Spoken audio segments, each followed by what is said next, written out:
strategic planning and projects and business optimization. I've been with HIM exactly 6 years to this month, and been having a great time on this team and being part of HIM. And the reason for creating this course and offering it the past, I think it's been almost 2 years, a year and a half, since we had this course ready to go. As SLT was kind of in discussion, as we know, we're quite we have strong feelings about making sure that we bring people to the same level of understanding or an equal level of understanding for project management. And from a development standpoint, project management you'll pretty much need everywhere we go. We hope that you'll stay within HIM, but if you don't, you'll still need project management.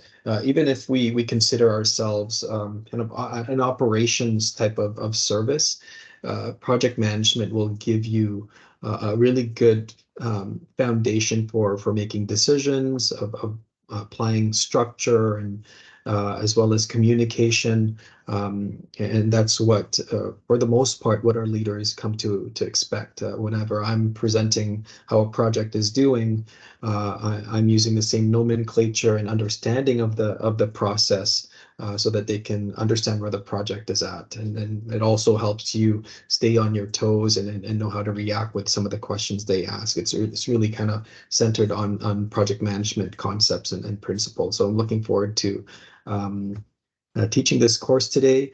It's not an advanced project management course. It's really, the goal is, again, to get all of HIM, or anyone that's interested in project management within HIM, to have an equal understanding or foundation for the concept. So our goal is that you'll be able to get into the head of a project manager, as well as, if it is in your aspirations as well to become a project manager someday, it will certainly give you some really good context and for your future work potentially. So let me see. Just want to make sure I'm able to share. I'm sharing my screen now. Are you able to see my screen? Good. Yeah. I'm seeing some nods. Excellent. The camera is working.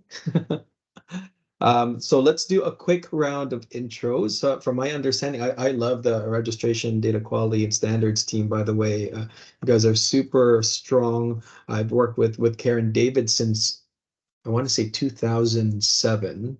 It was the first time I worked with Karen. We've had a really good working relationship since then, and I've seen this team grow so much the past few years, especially with the responsibility that we have. You're such a big part of CST. So I'm so happy to get to meet some of you today. If you don't mind, I'll just do a quick roll call for the people that are on the screen here. Christina, I think we know each other fairly well. Do you want to do a quick intro just to remind me of how things have gone the past few years?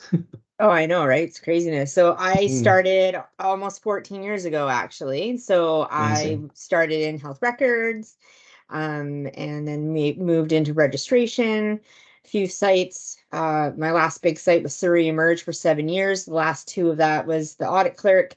And then I got the registration supervisor position at Chilliwack Fraser Canyon. I was there for almost 2 years. And then I came on as a business analyst on the RSDQ team in March of 22. Yeah. So that's awesome. Here I am plucking along, and awesome. I really enjoy it. Great. And you have really good background on all of HIM for the most part at this point. So just a little. Just a tad, hey. So great to see you, Christina. We have Danica next on my screen here. Hi, good morning, everyone. So I'm fairly new here, actually. This is my second day as a BA here. So I haven't gotten a chance to meet a lot of you, and I met some of you from before when I used to work in registration, and some of you during the BC Cancer Prince George Go Live, but I'm really excited to be here. A little bit about me, I started in registration, like I said, in 2014. 2021, I believe, I was a supervisor designated for registration. Then I went over to join the education team for front-end speech recognition for transcription services, and now I'm here. Yeah. Great, great. Also good background across HIM there. Danica, welcome. Thank you. Thank you. Really excited to be here. Excellent. And we have Sarah Petrov. Hi, everybody. I'm Sarah. I have worked with HIM and in the hospital settings since 2015. I've worked with health records, with medical imaging and registration. And for 3 years now, I've been a BA on the Fraser Health side. Excellent, Sarah. Yeah, so it looks like the team's really good at getting really good experience from team members that know HIM really well. So this is really good to see. And next on the screen we have Jennifer C. Hi, I'm Jennifer. Can you hear me? Yeah, loud and clear. okay. Hi, Jennifer. My mic wasn't working earlier. So I joined HIM March, so I'm fairly new. I've worked at VGH for about 10 years. Came from the diabetes clinic, went through their go live, and now I'm working with RSDQ. Fantastic. Nice to meet you, Jennifer. We have Chelsea Rivera. Hi, it's Chelsea. Background for me is that I was a registration clerk for 5 years at Royal Columbian. Also was doing health records, and I'm also a recent hire for RSDQ BA. It's already been I think 4 months for me. So yeah. Great, welcome, Chelsea. Cindy Chow. Hi, I'm Cindy with the user readiness team. I've been on this team, I guess, 5 years, and the last area or department I was in was St. Paul's in the Heart Center as a program assistant for pre-heart transplant. And then I've worked also in registration, bed booking at St. Paul's, so mainly with Providence Health. Fantastic. Thank you, Cindy. And Kimia Sadat, did I say your name properly? Oh, you're on mute. Sorry, yes, you can go by Kimia. Kimia, okay, great. I started working at the RSDQ as a new BA almost a month ago. Prior to that, I was working at Lionsgate as a booking clerk, and I was also working in ED and outpatient care center. Yeah. Excellent, and really great patient experience as a patient interaction. Yeah, no, I was as well. vacation relief, Awesome. so I moved into 14 different departments. I covered different clinics, so I kind of know what's happening around different clinics too. Really cool. Thank you, Kimia. And we have Marian. Oh, you're on mute, Marian. Can you hear me? Yeah, I can hear you now. Okay, sorry about that. Good morning, everyone. My name is Mariam. I am starting my job here by moving from transcription services to user readiness specialist. And it's almost 4 months I started. I am still very new in this team, and I am enjoying of learning from my team workers. Yeah. Yeah, very good. Thank you, Miriam. We have Miles. Hi, Miles. Just a quick background. You used to work at St. Paul's Hospital for a few years as a clerk or vacation relief in the outpatient department, and then moved over to RSDQ working as user readiness, and been here for almost 9 to 10 months now, so almost approaching the 1 year mark. Okay, great. Thank you, Miles. And Tutu. Hello, everyone. So my name is Tutu, a BA on the RSDQ team.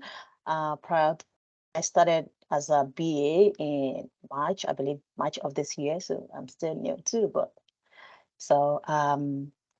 prior to that, I was working as an HIM practitioner in Saskatchewan Hospital, one of the hospitals in Saskatchewan, Regina Hospital. I worked for 1.5 years, and then my family had to, move from Saskatchewan to BC here. So getting here, I started off as a registration health record clerks. From there, I joined the registration clerks at emergency department. I was shuffling between Langley Hospital, Abbotsford, and Chilliwack Hospital. And I did that for about 2 years, and then now I am working on the RSDQ as a BA. Excellent. Thank you so much, Tutu. Was that Regina Capel Hospital in Regina? No, it's Regina General Hospital. Regina General. Okay, gotcha. Yeah. I did a little bit of work in Saskatchewan Oh, back nice. then. Yeah. So yeah, thank you so much, Jackie. I think we all know you, so we'll skip the intro for you. Thank you for setting this up and coordinating this, of course. So my background has been in more of kind of health informatics for the past, it's pretty sad to say, almost 20 years now. I started implementing and installing radiology servers when I first started, and got my first experience with project management, and that's kind of been my career, working with clients across Canada and the US. So I've got so blessed to be able to travel for work for a period of time, and then it got really tiring leaving home, and now so thankful to be home the past kind of 6 years, and not having to travel, but being with a great team that HIM is. All right, so we'll go right into the course now. So today we'll just talk through what we'll learn for starters. Again, we want to touch on some fundamentals of project management, and really start introducing some concepts and some frameworks that you can use on a day-to-day basis. Some of this is to understand what a project is first and foremost, so at least having an understanding of the definition. What are the different phases of a project, and what are the fundamental tools used to help project managers execute a project. So you've heard projects your whole life. You've probably been in project teams at school and all of that. So it's kind of weird to kind of hear about it in a technical term. Like there's a real definition for it. And there's some interesting facts about projects in terms of how much of the world's GDP is actually run through some sort of project, one way or the other. So we'll talk about that too. And I think once we get into about 12:15, or no, maybe sooner than that, around 12 o'clock, we'll go into a lab exercise. So this is where I'm hoping you can take your project, and we'll go through some examples of developing a project charter or critical path, and a budget for that as well. So you've heard also project charters. You may have not heard yet of what a critical path is. We'll explain what that is and what that tool is used for. And we'll go through an exercise of creating it, and then also a mini budget. When you can create a charter or critical path diagram or a budget for any project, really, big or small, simple or complex. The one important thing about creating some of these assets is not necessarily for yourself, but it's a way for all those that are working with you or that are impacted by a project to understand what's going on, and to understand why we're doing the project and what's involved with it. And I've also always loved the concept of, yes, make yourself efficient, but also make others around you efficient as well by the work that we're doing and how we're organizing the work. And that's what projects do. It allows others that we're either reporting to or that we're working with or impacted by the project to have a good understanding of where the project is heading and what it would take collectively to get there. Because more often than not, the project is not just owned by ourselves. It's really impacting a large set of stakeholders. Okay, so what is a project? It's a temporary endeavor undertaken to create a unique project, service, or result. So ultimately, the key word is temporary. When we register a patient, we do that on a day-to-day basis. That's not temporary, right? That's part of what you would consider operations. When we serve a patient, or a doctor providing care for a patient, again, that's operational. That's day-to-day. It's repeated. When we think about project management, it's temporary in that it has a specific series of activities or tasks that need to be done to achieve an objective.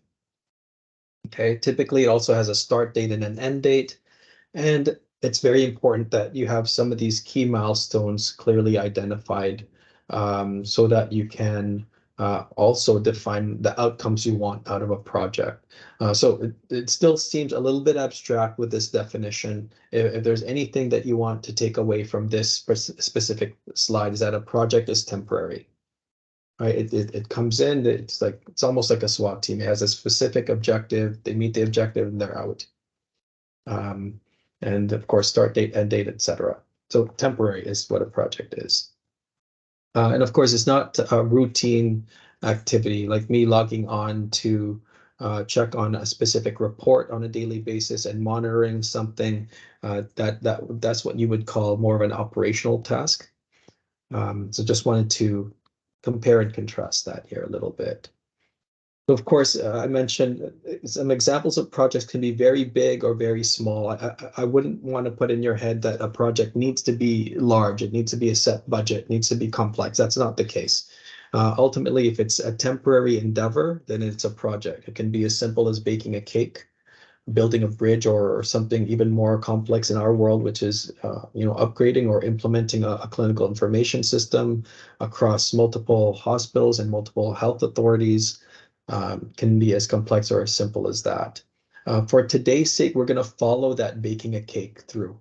And the goal is to see how the project manager thinks in terms of setting up a project and what they think about when they're setting up an objectives, a critical path, and scope, etc. Okay. All right, so we're going to start thinking about, we'll go right into it, baking a cake for our party as a project.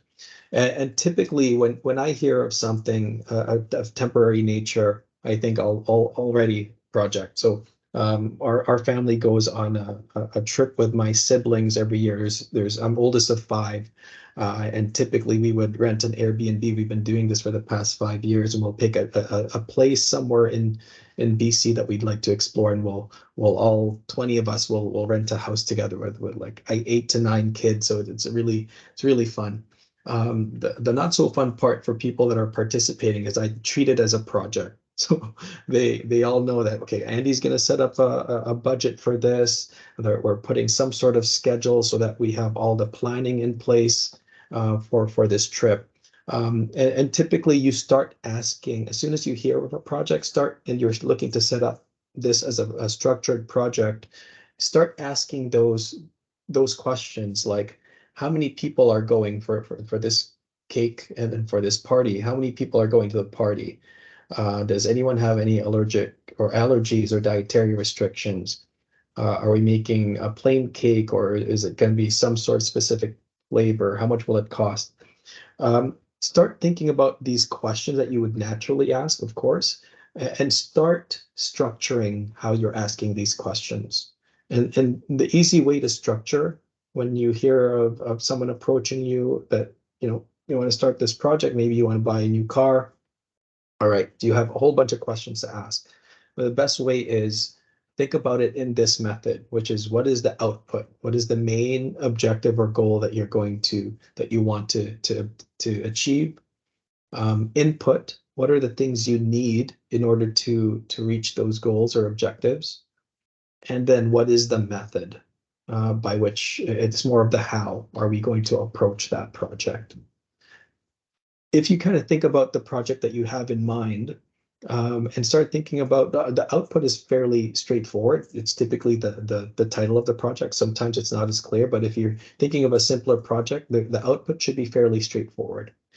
Where the conversation with your head and in your mind typically should go is you should structure it to say, okay, what is my method? How do I go about doing this or executing this? And what are the things that I'm going to need? What are the inputs for that? Okay, so considering that, let's move to actually the one comment here. When you're starting a project, you can either ask those questions in an unstructured way, which is you're going to answer those questions along the way, and sometimes you realize, oh, I'm answering this question, but I wish I had answered it sooner because I would have sequenced my tasks differently. So that's kind of the challenge with having an unstructured approach. Sometimes we think it's so simple, we don't need to structure it. But that's where we get into a little bit of pitfalls, because ideally we want to be as efficient as possible, be it efficient with our time, certainly efficient with our money. It's really good to be able to structure it first and foremost. Again, what is the output?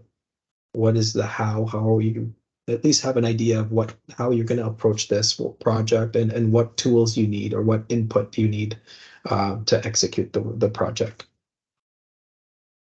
So I'll just sell a point to you because it's important in all that we do, which is structure. If we're on the same team, typically our portfolio really relies on this concept of having structure in our work, because the goal is, again, not just to make myself efficient in executing the work, but it's making those that are involved with the project, those in our teams, equally as efficient as you. Because sometimes you have to hand off a project.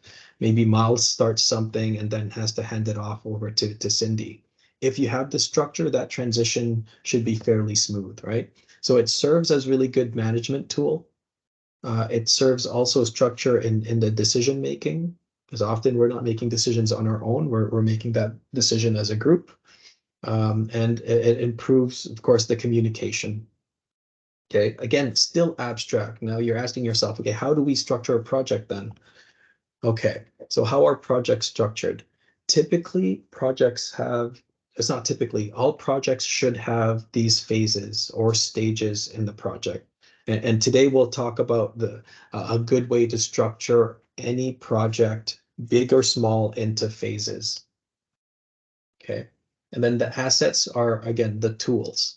So if you think about the previous slide of the inputs, the outputs, and the method, project phases will help you structure the how you're going to approach the work. The project assets are typically the tools or the inputs that you need in order to complete the project to your main goal or objective. Okay, so what are these phases? All right, so I can take anything that I want to do, a temporary endeavor, whether you call it a project or not, it's a temporary endeavor, and I can put the work in terms of achieving that goal into these phases. Initiation, planning and analysis, execution, monitor and control, and closure. So if you remember this slide, you at least have 2 or 3 questions in your project management certification test. So this is very standard. So let's talk through what is in each of these phases. So if you think about tasks, all the tasks that you need to do from beginning to end, and maybe you don't know what the sequence is, typically it'll flow down this methodology. So when we go through an initiation phase for a project, what you're doing is you're defining the project's goals and objectives. You're also identifying key team members and defining project scope. In this case, if I'm baking a cake, I'm probably the only team member. I might ask my wife to help me with the groceries, so she's a team member. I might have someone help me bake the cake, and that maybe is another team member as well. So that's typically what happens in the initiation phase. You're thinking about what it is you're looking to accomplish, who it is that's involved in the work, and then you're talking about scope, which is kind of what's involved, right? For the cake example, it's the type of cake it is. It is typically how much you're spending on that cake is part of scope. So we'll talk about scope a little bit more further down the slides. And once you get that all understood to a certain degree, then you can start planning and analysis, which is you're structuring the project. You're maybe designing a solution. This is where I say this is a cake, and in terms of planning analysis, I'm setting a design for a chocolate cake. Maybe it's a square cake, a circle cake, what have you, some sort of fancy design. That's where you go through that design process. After you've achieved or understood the main points of initiation, you're defining the roles and responsibilities, and you can't define roles and responsibilities unless you do what? Unless you define who your team members are. So you can see now that the activities build on top of each other.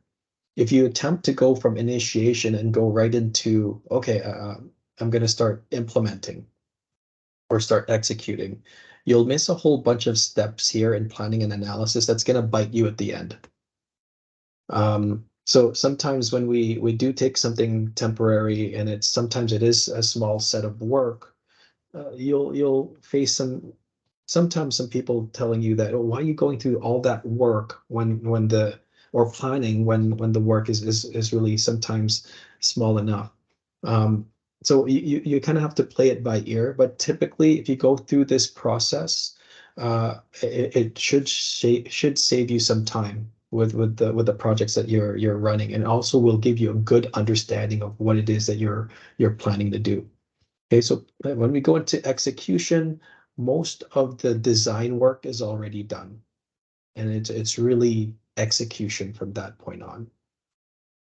For building a cake, of course, you've already, from a design perspective, you've maybe selected a template, you've maybe selected the flavor of the cake. If you're building a bridge, that's your project. Of course, you're probably, by the time you're executing, you better know what type of bridge that is, right? If that's a trestle bridge, if that's a suspension bridge, you better have a good understanding of that before you start building. Because obviously, and it's so obvious right now, but when we go through more complex projects, it's hard for people to see where the line is between planning and analysis and execution, especially when you think about something like CST. And there's plenty of conversation there, or the Meditech Expanse project is another one. But if you are able to at least put some effort into, let's get my design done here, let's get my understanding of my team members and who's involved and what their roles and responsibilities are. Let's also make sure that I know my budget that I'm working with. Is this a $15 Save on Food chocolate tuxedo cake, which is one of my favorites, or is this like a custom made Whole Foods requested cake? So all of that, you want to really have a good understanding in the planning and analysis section, because from an execution standpoint, you're really checking off when you're done all those things. The one thing also I'll call out in planning and analysis is this is where you create the sequencing of the tasks. What are you doing first? What's next, all the way to the end? And that sequence of the task, the longest path, that's what's called a critical path. And that's what we'll talk through today. What is a critical path diagram? Yeah, favorite cake. Yeah, for sure. It's making me hungry now. So from execution, we build the solution product, we implement, and then of course, along the way, we're managing the budget. Okay, so an example of managing the budget is you have for the cake, you need to do groceries to get the ingredients. And of course, you have your no-name brand, and then you also have your brand name. So if you're managing the budget, you're executing here, you're at the grocery store, you're picking off these ingredients, I might spend a lot more money on the icing than I am going to spend on the flour, right? So if I'm going to take, no name, I'm willing to buy no name flour, but I'll get the best frosting or icing on that cake. So you're managing the budget in terms of what's most important, but also what did I budget for that particular set of materials or equipment, etc.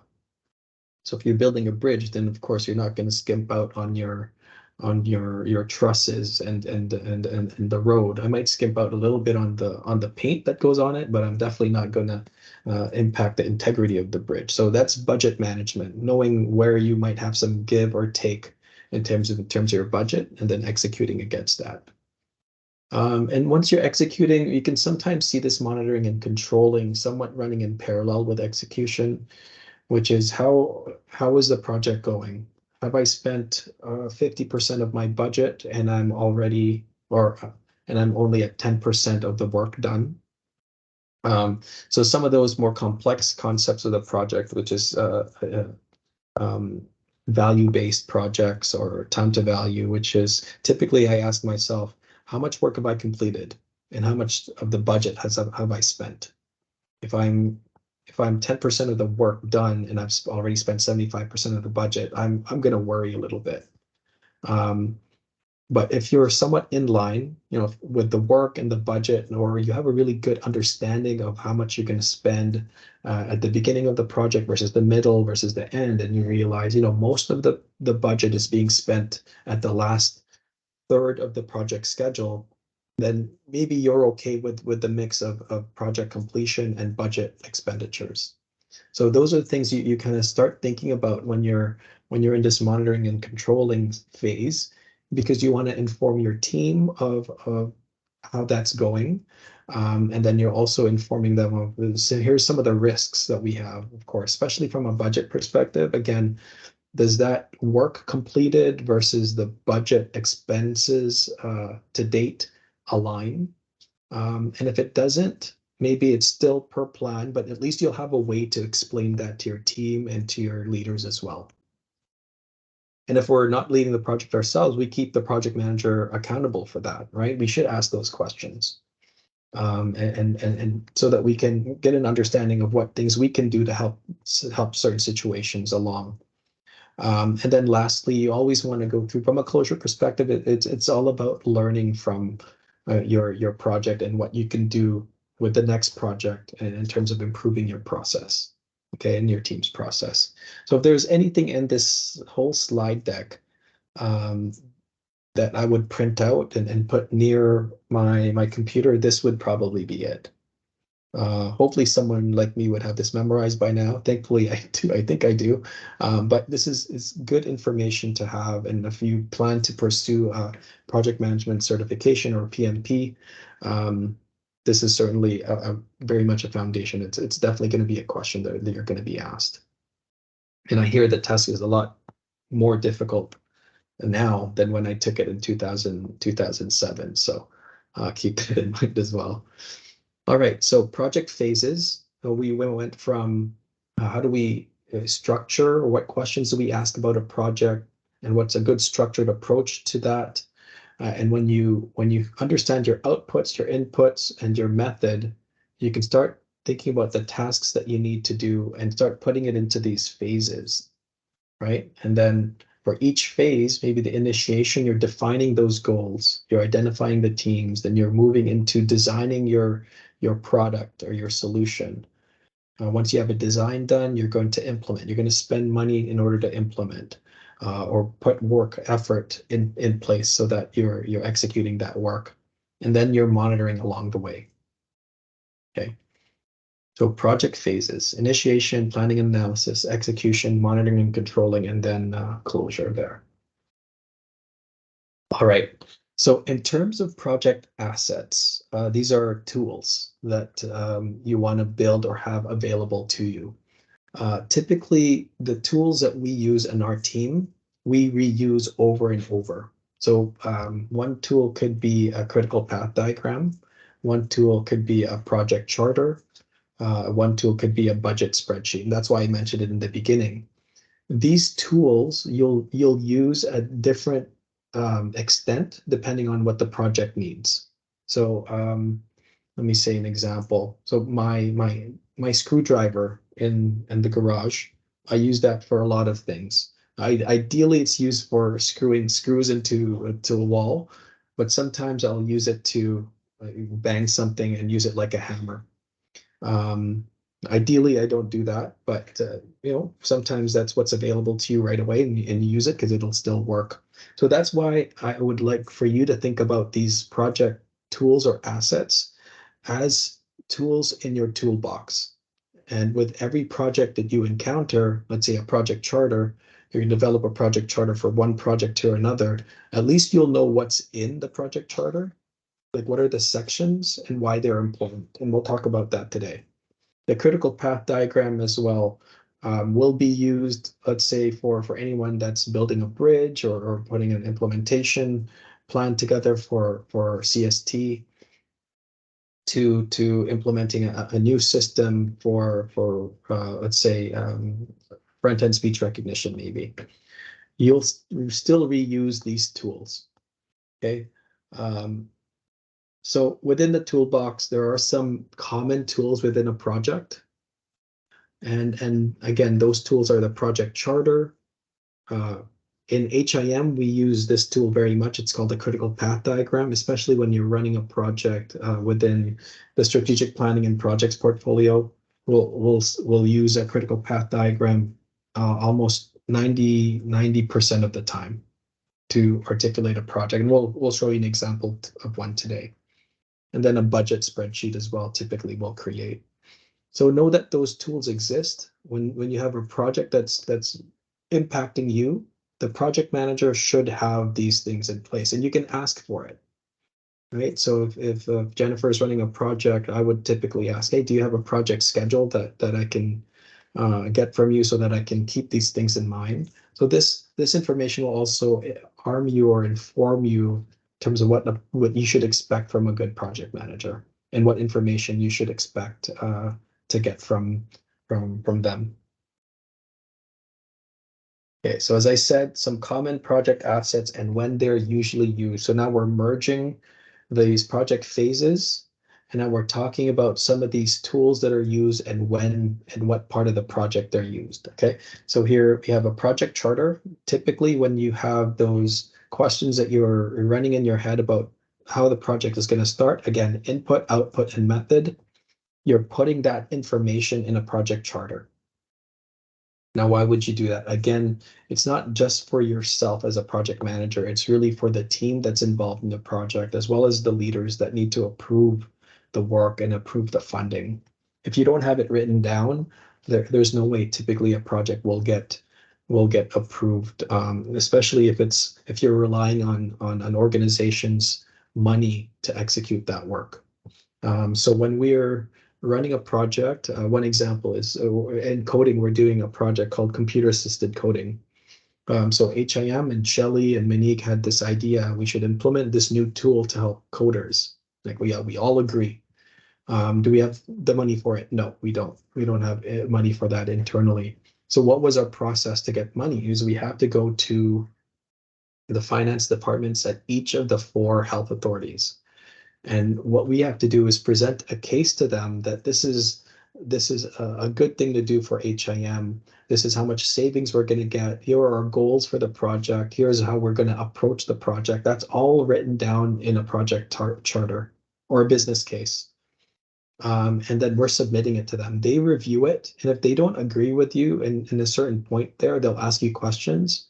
And if you don't do it well enough, they'll either say, no, let's not do this project at this time. I'd rather put the money somewhere else. So if you don't go through the messages here, if you don't go through that process of understanding what the project is about, and actually putting it into some sort of cohesive format like a project charter, then it's going to be very difficult for you to get the approval to proceed with your project. Okay, so the project charter is so fundamental to that process. And I see that there was a question, are there templates for these tools? Yes, there are, and we'll show you some today, and then also we will also send you some for your offline reading or to use as templates. Okay, so that's a project charter. Critical path diagram, I'll show you what that is. Really think about a critical path as the sequencing of the work. Okay, what happens first, second, third, all the way to the end of the project. Sometimes it is very linear, as it's just one row. Sometimes you'll see critical path diagrams that has this one row and has this another row that then merges with that first row. So it can potentially become complicated, but again, it really is only as complex as the project is. So it's either you understand the complexity in that way or you don't, and it bites you in the back. So critical path diagram, again, we'll do an exercise of developing one today. And without that critical path diagram, it's very hard to create a project plan. Because once you're in the project plan, you have a good understanding of the activities, but also the activities that need to run in parallel that will actually eventually give you a total and complete picture of how long the project will take. Okay, so typically you hear that as a project schedule. Sometimes you refer to it as a project plan, but that's essentially what it's referring to. And then you have things like activities as a tool, like running project meetings. Typically we'll have bi-weekly meetings for a project. because it'll give you a week to do the work and then a week to get together and talk through what's going well and what's not going well. And then when you talk through those things, you enter these action items, those risks and issues, and then update the budget as we move along through the project. So again, these are the tools and then project status report. And it varies sometimes how complex the status or how involved the status report is. For our CAC project at the Fraser side, it tends to be a little bit more complex than our status report on the VPP side. Sometimes we have to meet the different expectations of our project leaders. And that's why sometimes they vary. But ultimately, it's the same thing. You'll have a project status report as something in your toolbox that you've done before, and you want to keep that and file that somewhere in case another project asks you to create a status report. So that's how I would treat working on these tools for the first time. I would really save it and then put it away somewhere, because you'll likely encounter it again and will need to use it again. Okay.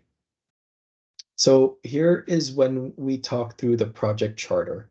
If you open a project charter, you will see these sections within it.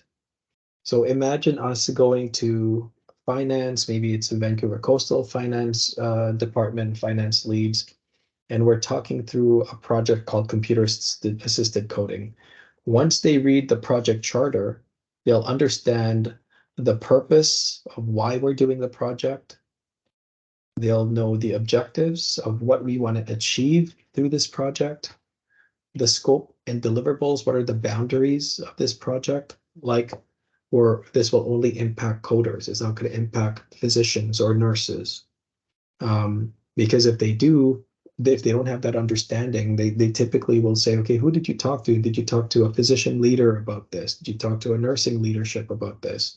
If they know that the scope only impacts coders, then they're less inclined to need the information about your physicians or your nurses that are impacted by the project, right? So with them being able to read this content through, they have a really thorough understanding of what it is that you want to do with this project. And along with the timelines and project milestones, stakeholders who are involved, who's on the team, who's a project manager, who's approving the project. Is it Shelley? Is it Monique? Because believe me, they'll be reaching out and asking them for their feedback as well. And then the cost estimate and risks. For baking a cake, you can answer all these questions still, right? So you ask yourself, is it worth it doing and getting an understanding of this so that the cake is as efficient in terms of spending just enough money on it? Or and when you don't do a budget, I find myself overspending too much, right? Creating a budget really puts that into perspective, puts your spending into perspective when achieving those goals, right? I'm not going to select the best, well, maybe I will, but the best paint for the bridge.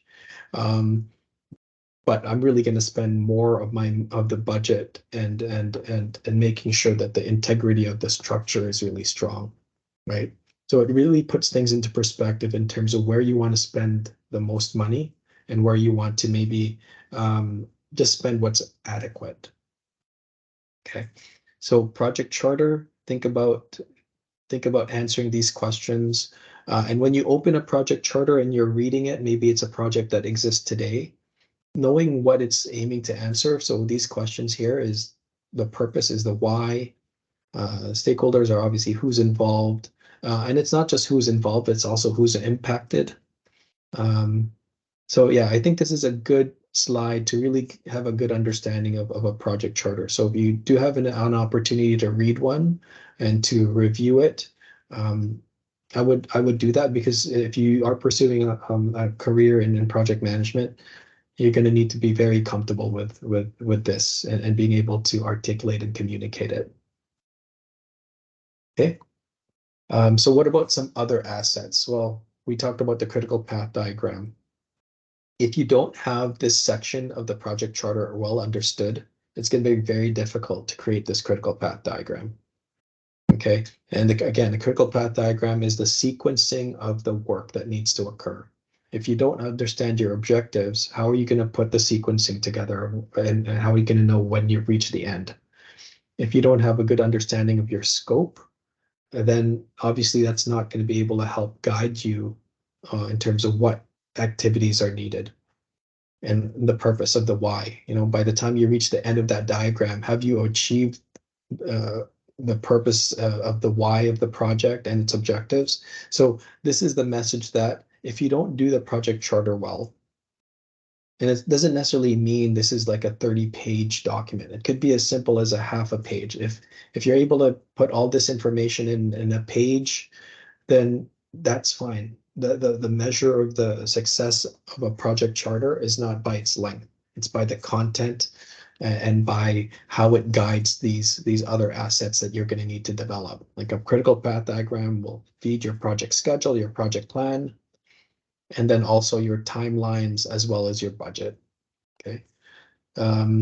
So the main message for this slide is if you don't create that project charter, then it's going to be very difficult for you to develop everything else that a project typically needs.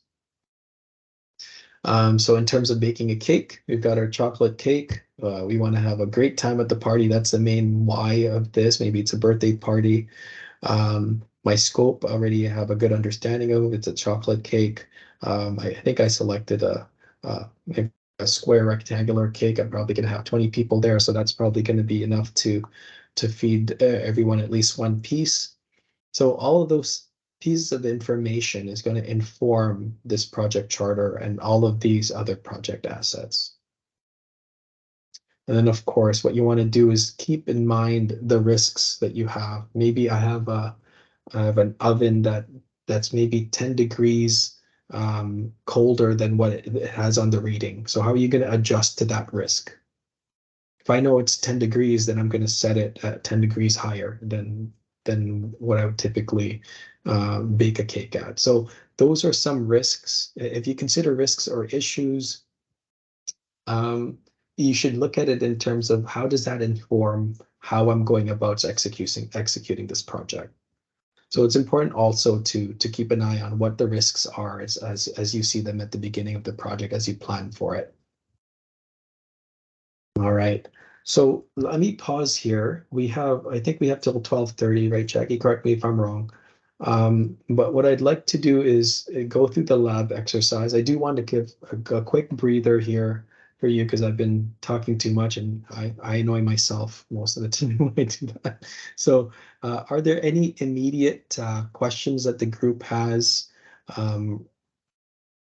relative to any of the things that I mentioned today? The project charter, the critical path diagram, structuring the project in phases. Any questions so far? While you think of a question, I'll pop up a critical path diagram here for you as an example. So are there anyone that has any questions first off? Hearing none so far. Okay. Is it easy to understand, or do I need to slow down a little bit or go faster? Is it a good pace? Okay. All right, so here's an example of a critical path diagram. It looks somewhat complex when you zoom out. And okay, so let's do a quick game. Just type it in the chat, okay? So can anyone tell me a phase, one phase in the project that we talked about? So there's maybe 5 phases in the project. Can anyone remember one of them? Just type it out. Or call it initiation. Perfect. Okay, excellent. Anyone else want to give this a stab? Okay. All right, so think about those phases. In a critical path planning analysis, perfect, thanks, Sarah. So we will see that in a critical path diagram. If we scroll to the left here, so Danica's right, we have an initiation phase and we have activities associated to initiation. And Sarah, again, was correct as well. Planning and analysis, what are the activities that are going to run in that planning and analysis phase? So we're mapping those activities in there. And if we scroll down, there's design and build, and we've actually split out testing and cutover, and then there's closure. So this is the project phases in a critical path diagram come to life, being used in a real project. And when we talk to Shelly or Kara and Monique, and then we give them a heads up on where the project is at, you can see the check boxes here, noting that it's done, or maybe these 3 dots noting that it's in progress. Okay, so this is the value of the critical path diagram. And then it also shows you, what happens first, right? So I mentioned that business case and getting that business case approval. When we were at this step, this is very stressful because we had 4 health authorities to get approval from. So when we got 1 approval, we were happy. 2nd approval, happy, but still kind of worried whether the 3rd health authority will approve us. And eventually, we've got actually all health authorities in BC approving this project. And it's now since become a provincial collaboration with all the other health authorities too. So when you get to a point of project management, it's also a sense of pride when you are able to articulate a project and have everyone else that's supporting or funding that project understand what you're doing, and then giving you the vote of confidence and giving you the money that you said you're going to need for this project. Right, so that's a sense of pride for our team each time we go through and develop a business case and say, okay, here's how we're going to approach this project. This is how we're going to structure it, and we show them all these steps that we've done to prepare. And for the most part, we've got a lot of feedback saying that HIM is really strong at getting these things approved. I think our reputation precedes us there, but also the work that we put in place in preparing the projects that we do.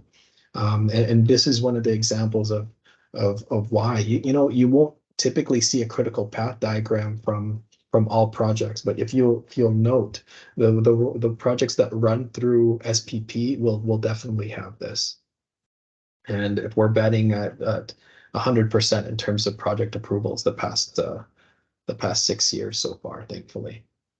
Okay, so this is one example. Again, the project phases on the left-hand side, you're mapping out all the activities, and you're calling out that some activities happen in initiation, some happen in planning and analysis, all the way through to all the other phases that we've called out here, all the way to the end.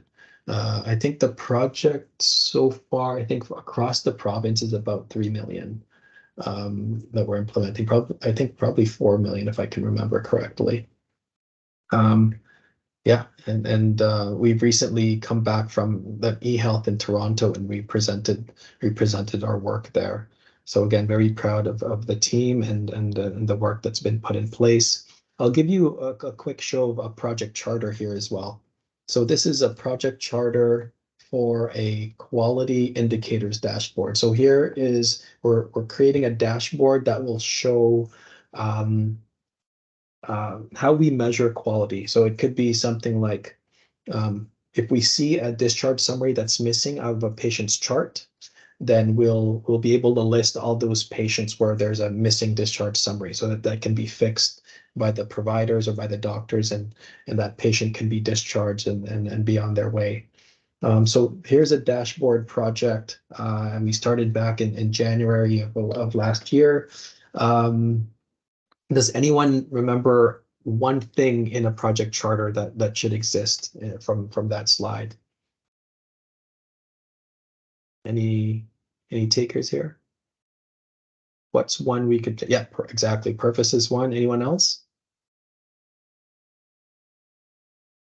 Okay, so ultimately, and it's no joke, if you're going to create a project charter, you better have a good understanding of what's in it. Yeah, stakeholders, objectives, beautiful. That's exactly it. And that's typically what you would see in a table of content, right? Project risks. Yeah, exactly. Thanks, Miles. So that's all in here. It's kind of weird to kind of talk through a concept and a class of a concept and actually showing that we're putting it to use. And you will see this with every project charter developed. And what's more common is that you'll see that project charter in a Word format. And you might ask us, why did we create a project charter through a PowerPoint? And And what we found, at least our methodology, is the more time we spend creating the narrative or an essay format for a project charter, the longer it takes to develop. What we realize is if we create a project charter in more kind of bullet point format in a PowerPoint presentation, we're actually able to get through the main meat of the project in a PowerPoint very quickly. So if you compare someone that's creating a PowerPoint project charter versus a Word project charter, I'm probably going to get it done in half the time that you're going to spend typing up the project charter in Word.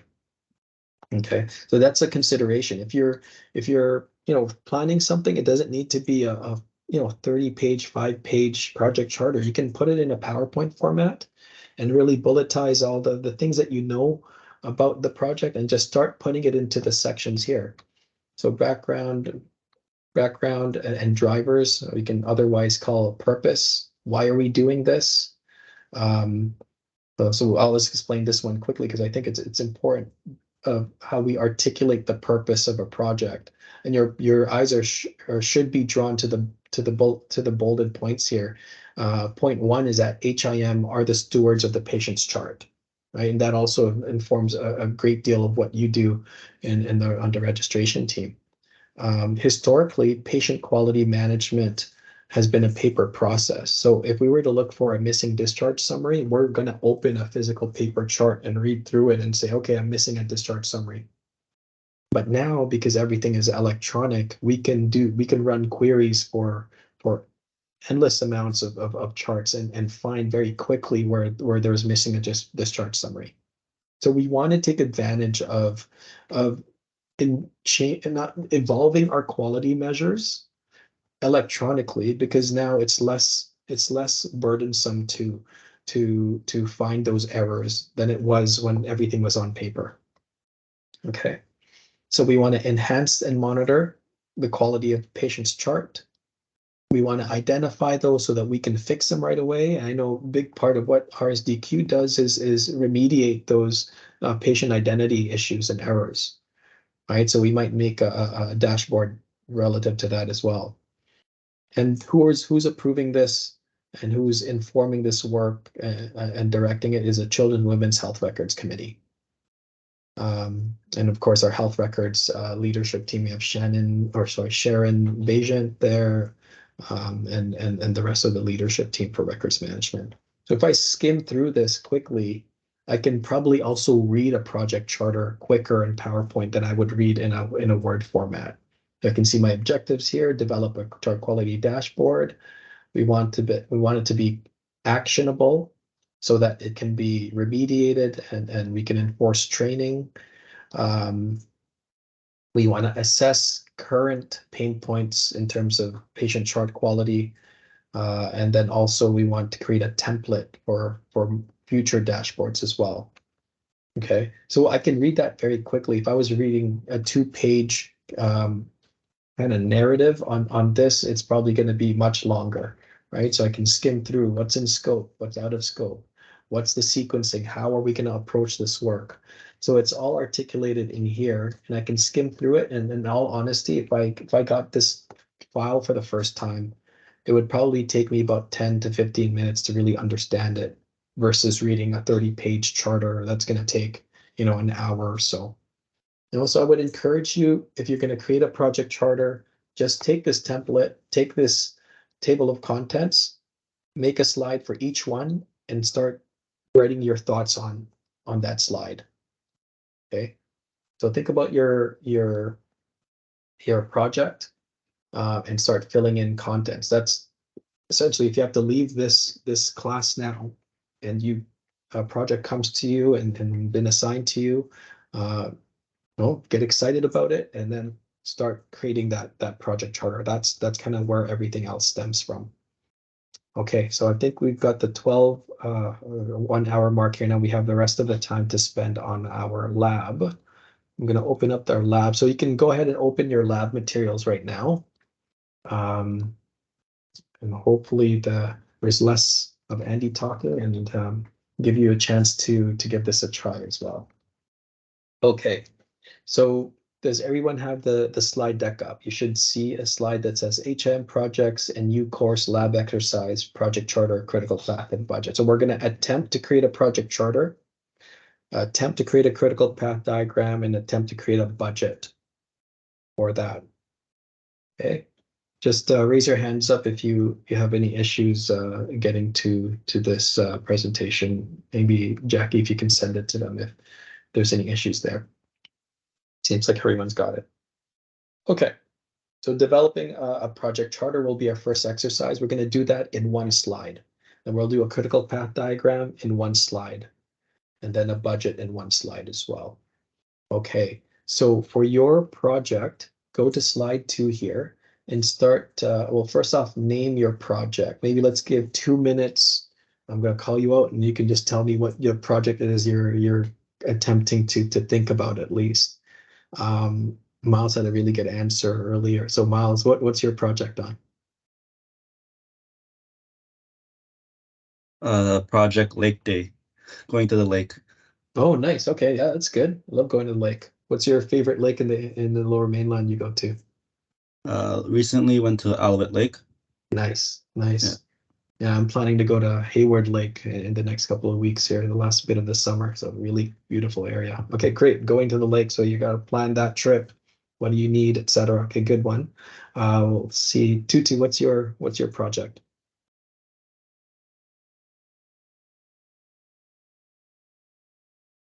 Oh, you're on mute there. I'm still thinking. Still thinking about it? Okay. Yeah. I'm gonna give you one then. We're gonna build a bridge. You're gonna be building a bridge. What does that project look like? Okay, building a bridge. Okay. That's one. Okay, one more. We've got Cindy. What's your project?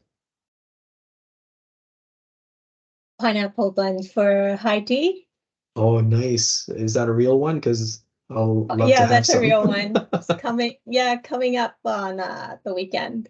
Oh, right on. Okay, yeah, that's a really good one. Okay, here we go. Let's give this a try. So think about your project, and then in your slide, it should have these grayed out areas actually. So for my cake, so you can change the color there, and you can put a purpose in it. Just one statement of why you're doing that specific project. So for this cake, we had Linda Vieneman attend one of our classes here. So. And it was close to her birthday. So live, I remember there was a manual or something that. Oh, I think I'm picking up a conversation there, Tutu, on your end. You might want to go on mute there. So purpose for this project is to bake Linda for her birthday party. Okay, so that's my purpose. Hopefully you were able to call out your purpose for your specific project. And now let's talk about the objectives. Okay, again, it's grayed out. You can change the color there and fill out your objectives. What are the key things you want to achieve for your project? Okay, so Tutu might be, what bridge are you building between what landmass? Is it going to be a Pattullo bridge kind of length, or are you just making a bridge to cross over a small creek? So what are some of the objectives you want to call out for that project? And Miles, what are some of the things you want to achieve for your lake day? Is it enough just to go there and then what? Just do you want to swim at that lake? Do you just enjoy the scenery? What are some objectives that you want to meet?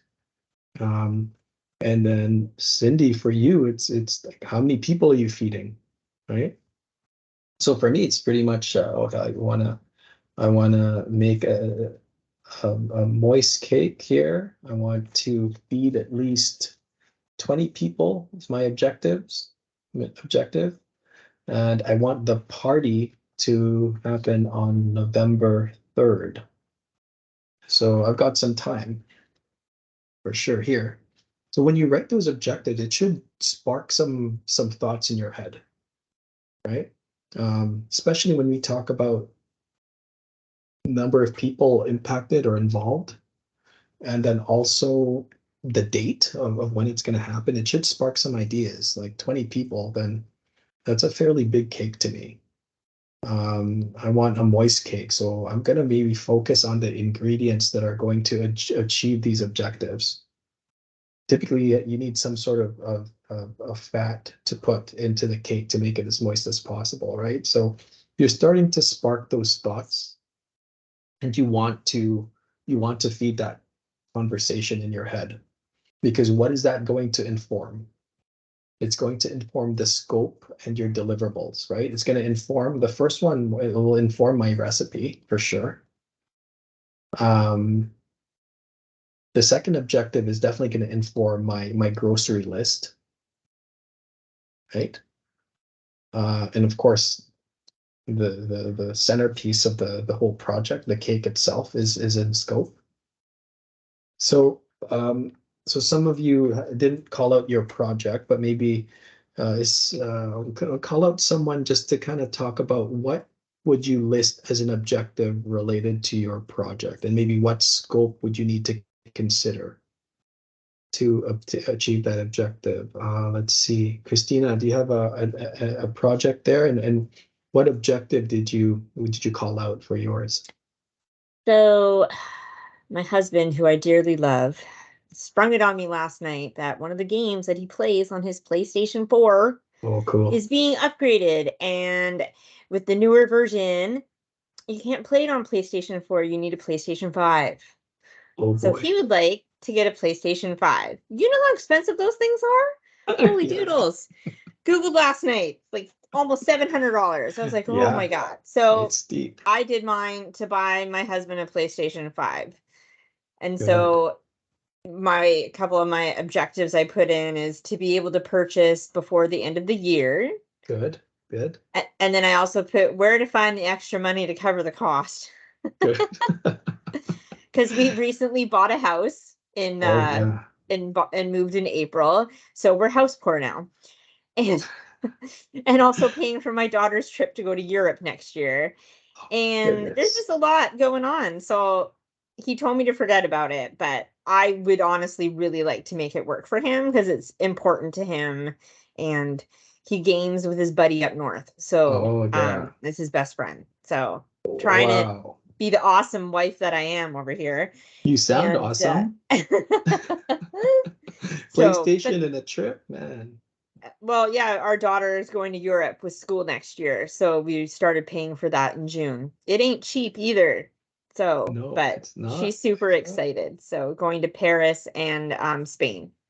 Oh, that's so awesome. That's a project in itself too, of course. Yes. Yeah. But we are getting help with that with the grandparents back east. So. Okay, that's good. But this one, I would really like to make it happen. I don't know if I'm going to be able to budget wise, but I thought I'd use it for my example. Yeah, that's a great example. So of course you're putting a budget together, a budget plan to try and, carve out the funds in time for end of year. So what are you planning for, a bi-weekly basis or monthly basis, putting that budget together? That's really good. So that's one of your objectives. That's a good one. So that's good. Thanks for sharing that, Christina. Yeah. I certainly approve of the project. As I figured you would. I've been playing on the Switch myself. All right. What about you, Miriam? Are you okay to share a project and maybe one objective that you're thinking about? Yeah, I'm thinking about to invite some of my families to my home. It's the real one. Yeah. Very nice. My object is fresh meeting with my family members again and enjoy some traditional food. Very nice. Dinner together. And the scope and deliverable is how many people I can place in my home. Very good. Think about 15 to 16 people, maybe. Yeah. What time is the best one? I consider the best time for inviting is Saturday, but it's very hot on Saturday. I don't know what to do for that. And what kind of food should I put on my menu for dinner? Yeah.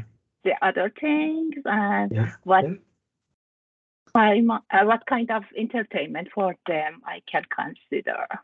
What a gracious host, Miriam. Wow. Okay, great. So there's a lot of things to take in there, and you actually called out several risks too, right? That you would have put into the charter, like Well, obviously it might be too hot on Saturday. So Yeah. if that's a risk for you, maybe you're thinking about, should I delay it a week or should I delay it a day when it's a little bit cooler on Sunday for the forecast? So think about our project charters enables you to go through this thought process. And enables you to put, again, what we call out earlier is put structure in your approach, because it does force you to think about these factors that maybe if you're typically when we're running a birthday party like what I'm doing here, or a cake, even though I know how I'm going to approach certain risks, not everyone is going to be aware of how I'm approaching that risk. So if you imagine if you're a team of 5 people planning a party for 100 people, it's good for everyone to know the risks that you're trying to mitigate, because again, you never know where the great ideas are going to come from, right? Maybe your team member has this great idea about how they have some sort of portable air conditioner that's available. But if they didn't know that that's a risk that you were even thinking about, then they wouldn't even be able to give you that recommendation, right? So those are some interesting things to consider. Yeah, Miriam, did you want to say something? It's for now. No, okay, good. Thank you. All right. So think about this process when you think about why you're doing the project, think about the objectives, and then think about what's involved. And that's what you would consider scope. Okay, so with and all of the examples you mentioned, these are all still very real things that you can call out either on your head or on a piece of paper. But sometimes the things that we're doing kind of informally, of course, we have a lot of room for mistakes, and it's going to be easier to manage those mistakes. It's like it's a risk with very low impact. Like if I'm going to the lake, then yeah, I'm thinking about Alouette Lake, but I also in my head would think about as a risk if Alouette's too busy, all of the surrounding lakes in the area I can think about as backup. So this thought process we can apply to any project. Okay, so again, if you come across a project, if you're a manager or your leader or yourself puts upon to you, hey, can you execute this one thing? Ask yourself, open up this template and say, okay, let's list out the table of contents of why are we doing this. And typically your managers should be informing you why this project is important, what's the driver behind it. So be able to ask and I think that's one of the things that I mentioned for the new employee orientation is don't be afraid to ask why we're doing something. Because when you ask that question and you get the answer, it also enables you to become a part of the solution, a part of ideating the solution for it. Okay, and again, purpose, objective, scope, and deliverables. If you go through this exercise, it will give you some insights in terms of how you're going to approach the project, right?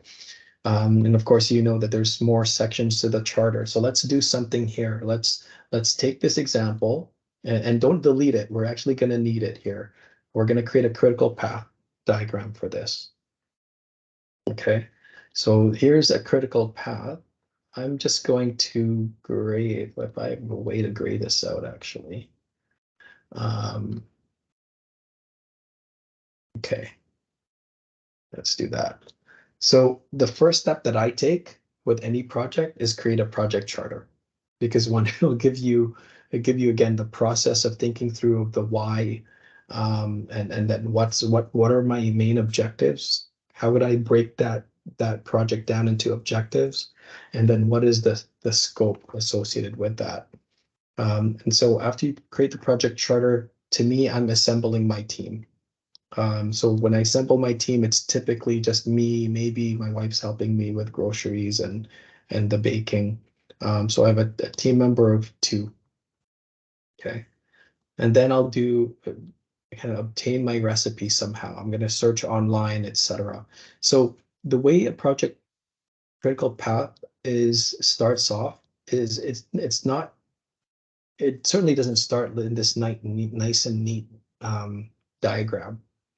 Typically, you will kind of go through and make these boxes for what are the activities you know you're going to need to do. Don't even worry about how it's sequenced, because you'll say, okay, I'll definitely need some baking.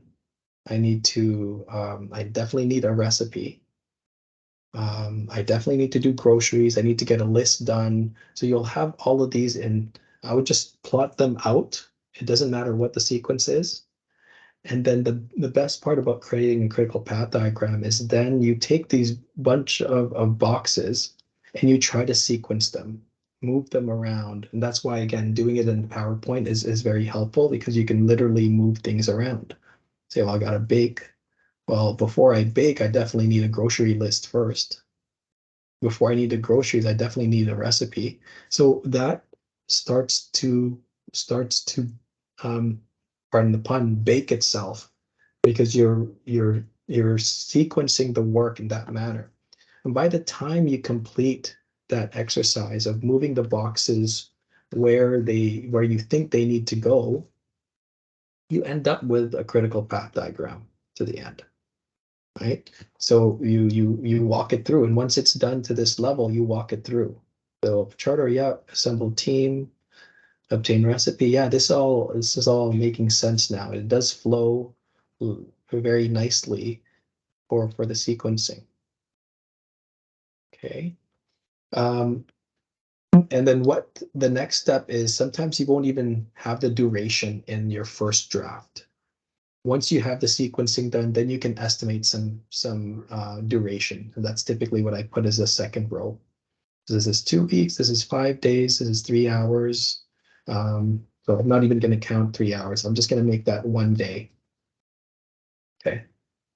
And so once you have that, okay, you pretty much have the duration of your whole project. Okay, so I'm going to have 1 week plus 2 weeks, that's 3 weeks, plus 5 days, that's essentially another week, right? That's 4 weeks here. Up to this point, that's a month full of work from here to here. I'm adding a day here. Okay, so it's 4 weeks in a day. This is probably another day. So 4 weeks and a couple of days. That's another day here. 4 weeks and 3 days. I can probably bake the following day. So it's 4 days now. So it's 3 weeks plus 4 days, or 4 weeks plus 4 days. So I'm seeing this about a 4 to 5 week project. Okay. So that's the if someone asks you when you are presenting a project to them to give you money to do this project, they're going to definitely ask you, how long do you think the project's going to take? And then you're going to ask yourself, well, how do I even figure that out? Well, here's one way to do it. Sequence the key tasks that need to happen and add up the durations for each one. And then you've got an order of magnitude for that. Typically, when someone asks me about it, I'll go through this exercise here. I'll list out so this was about 4 to 5 weeks, let's say. And then I'll ask myself, where is going to be the most challenging part for me? So to me, it's all about the researching the recipe. I think the recipe, once I understand the recipe, then I go through and do the groceries. But I'm not sure, there's so many recipes out there. I want to spend more than 5 days here. I want to maybe make this 5 to 10 days. Right? So this then gives you, okay, originally it was just 5 weeks, but I want to give some room for errors that could occur or some unmitigated risks. So I might say, okay, I'll increase the budget by 20%. So if it's 5 weeks, it turns into 6 weeks. And that's where I kind of looking through my critical path. And let's say Shelly's asking me, how long is this project going to take, Andy? Because I need to plan for my vacation. Am I going to be able to attend your party or not? So what I'll do is I'll give her not a specific 5 weeks. I'll say, well, it's going to be between 5 to 7 weeks. So I'll give that range, because it'll then give me 2 weeks worth of potential buffer for any of these places to go awry. And to me, where it might go awry is picking the recipe for the most part, because after that, the design is done and it's more of execution. So this is the value in a critical path diagram. And also the value is you being able to read this apart from me as a PM, and then giving me feedback to say, hey, Andy, did you know that our oven is broken and we need 2 weeks to fix it, or we have 1 week to buy a new one and replace it? So if someone looks at this project critical path and it doesn't show anything or any box that says replace oven, right? Then you're not even going to know that's an issue there. And then you might say replace oven is actually broken down to 3 activities, right? So there's install oven. Pardon the spelling mistakes right now. Install oven, you're probably going to order oven, and you're going to select oven. So now you had one box turning into 3 different boxes and being broken down. That's what you call decomposing a task. When you have a high level task, but you know there's like 5 to 6 steps that it's actually composed of. Here we've decomposed replacing the oven into 3 tasks. So now where would you plan to move this? Maybe I can take this whole, let's give myself 2 days. No, let's give ourselves a week to select an oven. 2 days to order. And it'll probably be 2 weeks worth of waiting for an installation.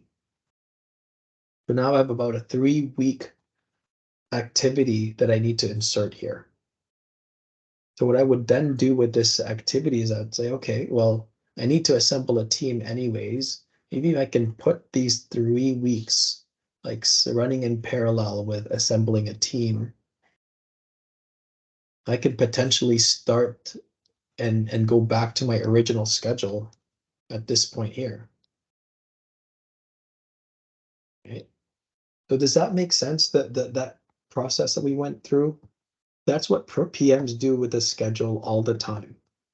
But some PMs, they actually don't even map it out in a diagram like this, which I don't think I think it's a great idea to visualize the schedule and then also explain that and coordinate that with your team so that they understand what's going on. If you're the only one, if you're the project manager and you don't communicate this diagram to your team, and then you let them know, you don't let them know, they don't see that you actually have this set of tasks here that is happening. Imagine my wife setting up a party while the oven is another party while the oven is being installed. It's going to be a mess, right? So that's one thing about the critical path that you need to consider. And I would just leave it to you I would really encourage you to try that process with whatever project you're running and create this critical path diagram. It doesn't need to be as involved as the one that I showed you. It can be simply as linear as this.